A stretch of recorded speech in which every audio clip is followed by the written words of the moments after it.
But I need to check with my people, senior people in my office, my inspectors, my underwriters, my buyers, right? You need to check with, the name of this gambit is called higher authority.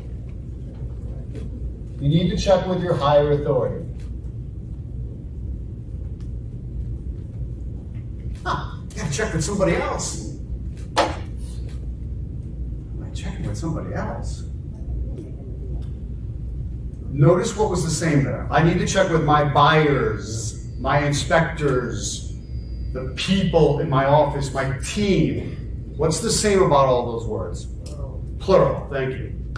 Oh yeah, we're over-exaggerating the S. Because they're plural. If you say, hey, I need to check with Joe, well, okay, what are they going to say? Yeah, well, yeah, let Tom get out of my way, let me talk to Joe, because Joe's clearly the decision maker. So instead, you don't want that to happen. You want to make sure this is some sort of group that you can't quite get together. You know, that you're the only one that could convene this council to talk about the deal. That's a very good thing, because that lets you, it lets you remain calm in your negotiation. You can't get pinned down for an answer, because you got to check with the team. Make sense? It also makes you seem a lot more like them. Because dealing with an investor can be a little bit intimidating.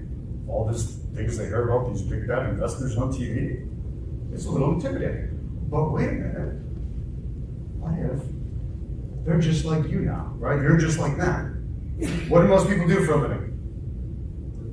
They work for somebody else. So now you're saying you work for somebody else too, and there's this group, yeah, but great. It's made you very human and approachable. Got it?